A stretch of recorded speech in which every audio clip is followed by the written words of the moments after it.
Shabbat Shalom. What are the scariest 4 words in our tradition for a Jewish parent?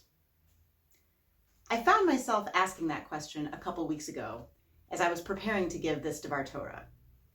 I'd been asked to speak about the Talmud Torah of St. Paul from my perspective as a parent of 2 children at the Newman School, the Talmud Torah's Jewish day school. I was excited to speak about an institution that has become so important for me and my family, and that has been a central part of life for so many of us in our community.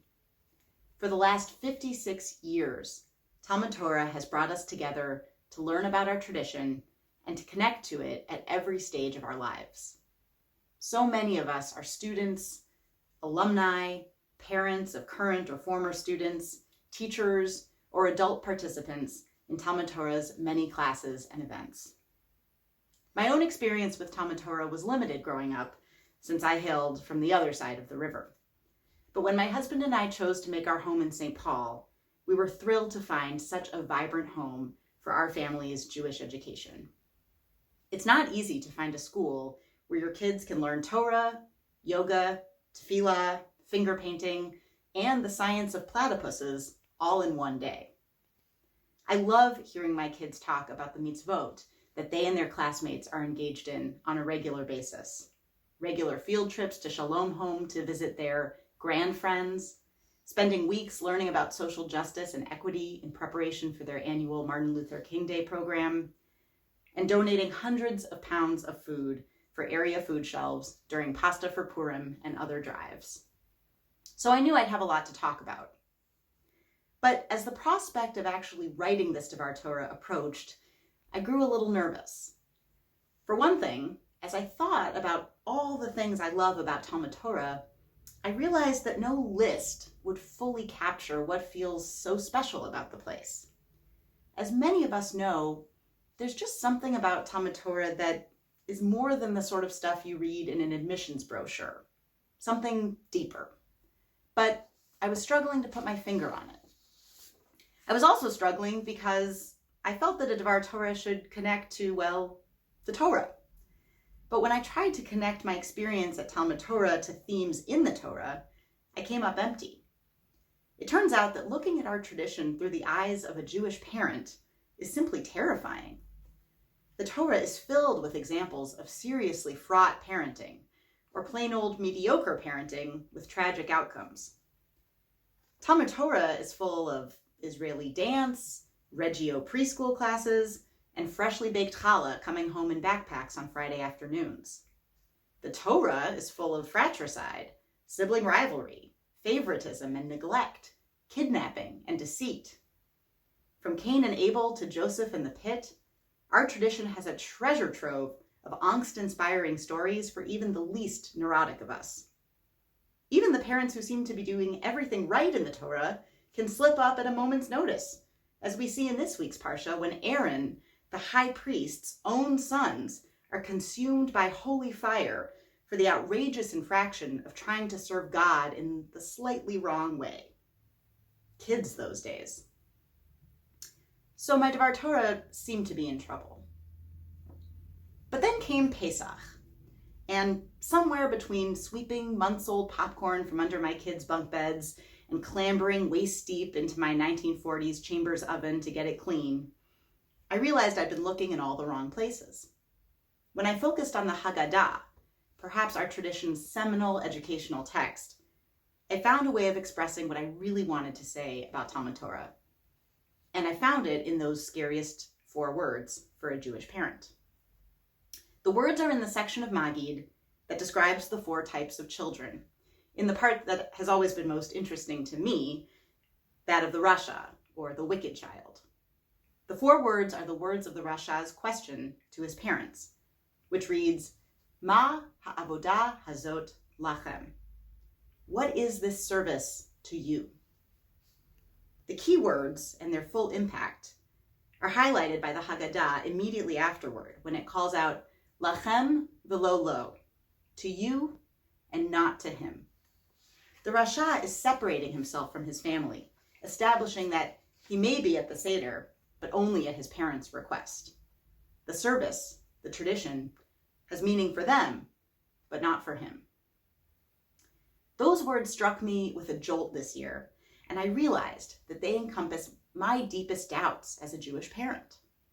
I love our Jewish tradition fiercely, and I desperately want to pass along that love and commitment to my children. But the fact that I so obviously love Judaism, even when I'm waist deep in the oven cleaning for Pesach, that makes the risk even greater that my children will grow up connected to the tradition because I was, loving it, if they do, because it meant so much to their mother. And while that's a beautiful connection on the face of it, it's ultimately unsustainable. Because when the obligation to please me fades away, the connection to our tradition may do the same. This is where Talmud Torah comes in. What this institution is giving me and my family, and what it's given to so many of us over the years, is a place where children can experience Judaism on their own terms and develop their own unique relationship with our tradition. Because Talmud Torah has no affiliation with any particular denomination of Judaism or any one synagogue, learning there means learning from diverse faculty and classmates that there are many ways to love and participate in our faith. I am so grateful that because of their experience at the Newman School, Judaism is becoming a joyful, meaningful part of my children's lives. Not because I want it to be, but because they do. Nothing could be further from Ma ha'avodah hazot lachem. And there's something else in those 4 words of the Rasha. Ma ha'avodah hazot lachem has a bitter, insulting sensibility to it. With that lachem, to you, the Rasha severs herself not just from her parents, but from the community. She's at the table, but she's not invested. Even centuries after it was written, that lachem has a sting for all of us every year. It reminds me of Hillel's admonition, Al tifrosh min hatzibur, don't separate yourself from the Jewish community. To be honest, I've never really liked that saying. I guess I like to think of myself as more of a pathfinder than a follower, and that requirement always sounded to me like a bland kind of go along to get along teaching. But in the last few weeks of COVID-19, the requirement not to separate from community has taken on new meaning, as we have been forced to separate from community. It's been astonishing to me as we've shut down our schools, workplaces, social gathering spaces, and even our own shul, to see how quickly the world has lost so much of its meaning. The sun still rises and sets every day, spring is still coming, and the birds are still chirping. But without our communities of work, of worship, of love, it feels like a much emptier place. It's also amazing to me how quickly meaning can be restored when we connect with one another, even virtually. I have never felt more cared for than over the last few weeks, as members of the Talmud Torah faculty have reached out every day to share educational YouTube videos, ask how they can better support my kids, or just send me words of encouragement as a parent.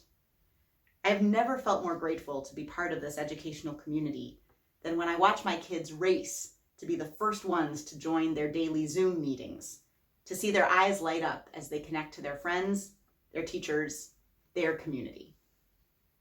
I think this may be what our tradition is trying to tell us when it tells us not to separate from the community. It's not calling for uniformity or blind allegiance, but rather it's saying that we must not separate from community because our community is not and cannot be independent of us. A community may seem permanent, solid, but it's really just each of us choosing every day to engage with one another. Like any other community, Talmud Torah depends on individuals. As with so many well-established institutions, it's easy to take it for granted. But it's only here because of the choices that countless people have made over the generations, and it will go away if we stop making them.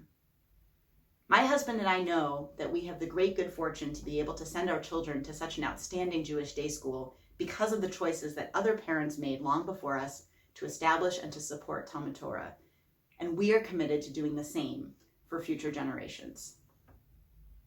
One last thought.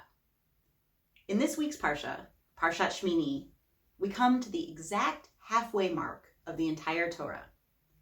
The precise words that mark the halfway point are darosh daresh, which my Chumash translates as inquired insistently, but can also mean study or learn. Study, learning, inquiry. These are at the literal center of our tradition. And Talmud Torah, where that learning happens, is at the very heart of our community. May it be a season of learning, of connection, and of meaning for us all. Shabbat Shalom.